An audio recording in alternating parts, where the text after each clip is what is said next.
okay then. This is one of Gladen's bigger amplifiers, offering 3000 watts RMS into 1 ohm. This is a pretty stout board using 3 separate SMPs, which parallel together after the rectifiers, providing rail voltage to the half-bridge output section. But clearly this ain't making no 3K, it's cooked. Now, power supply sections don't fail by themselves. The most common cause for this is shorted output MOSFETs, but in this case, they all are reading fine on the multimeter with no shorts across them. The reason for that is when these die, they create a short circuit from rail to ground, and the power supply section doesn't have any overcurrent protection of its own, so when that happens, the power supply is trying to drive that short. It's like, naturally overloads, the transformers get saturated, the MOSFETs see a dead short, and the transformer, boom, smoke. But that's not happened here, so something else caused these FETs to die. Now, judging by the condition of the case, we're missing the mounts that attach this amplifier to a surface. Likely, this amp has been mounted to a box, loads of vibration, snapped off all the mounts, and vibration is bad for the amplifier. I suspect we've got some kind of vibration damage, which has caused this to happen. Let's go through the visual damage then. Clearly, we've got board damage. All of these power supply MOSFETs will be dead and need replacing. The gate resistors on these FETs are all burnt as well, so they'll all need replacing. And the drive transistors for these FETs are also completely toasted here. The reason that happens is when these FETs die, they go short, which means that they send 12 volts on the middle leg to ground, but also down the gate path. And 12 volts makes its way down the gate through the gate resistor, burning that, and it finds a pathway to ground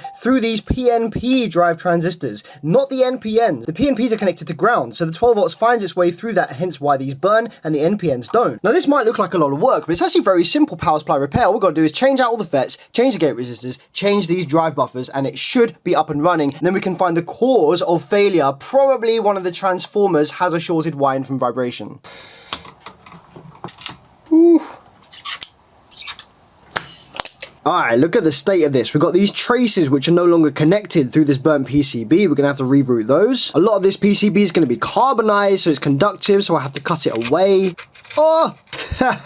Oh dear. So let's just pull these back for a minute, these traces. And you got this thicker one, which I don't think has broken through, but...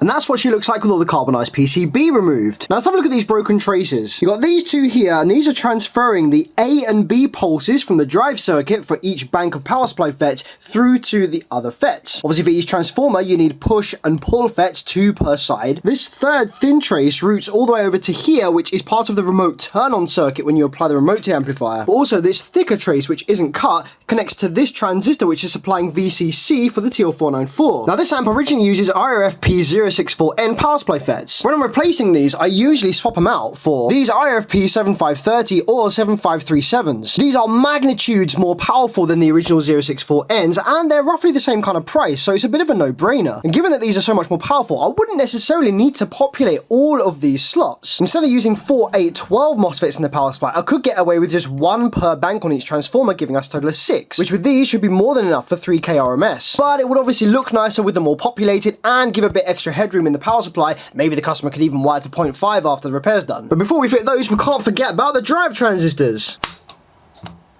So we've got transistors used here as drivers for the FETs. Now, the NPN transistors always have 12 volts connected to the middle leg, and the PNPs always have ground connected to the middle leg. Leg 3 is what comes from the TL494 with the pulses on it, and leg 1 goes to the MOSFETs. Now, although these resistors look burned, they're actually just covered in soot from when these PNP transistors burn. I make it rain. I need to watch out here. See, this via is destroyed from the top to bottom of the board. So when I solder in this PNP transistor, I'm gonna have to solder from the bottom and the top of the board to make sure that that trace and via connects to the leg. Yeah. Alright, let's do a quick power up and check that we've got pulses on A and B of the MOSFET pads. Power on. Side A, nice. Side B, yeah boy. That means the 494 is okay, so time for some new FETs and gates. Replacement MOSFETs are fitted, however, obviously we have a massive hole in the board here. This is going to be clamped to the heatsink, so the stability's fine. The trace for 12 volts from the transformer is retained and nicely secured to the middle leg. However, we need the ground trace over on this leg, and this leg needs to connect to a gate resistor. I'll take a spare thick lead, I'm going to just bend it in half like this, and I can hook it over the leg, and there's plenty of lead to connect to the ground trace. That'll have to do for the gate resistor. We'll have to sort out this trace mess. Alright, so with the leads routed on the bottom and the remote one on the top, it's time to apply some power. Now, when I power this up, I'm only going to allow very low amounts of current in because I'm suspecting that one of these transformers is probably shorted, which killed the power supply in the first place. So I'll keep the current low and just pulse the remote a few times, checking the waveforms on the back of each bank of MOSFETs, looking for the one that is not the right shape, which will show me where the shorted transformer probably is. All right, transformer 1. That is never a good sign. If your MOSFET drain looks like that on the transformer, it's shorted or something. Just confirm that with bank 2. That's what it should be looking like. So to confirm it's a transformer short and not gate drive issue, probe the gates. We see nice pulses here.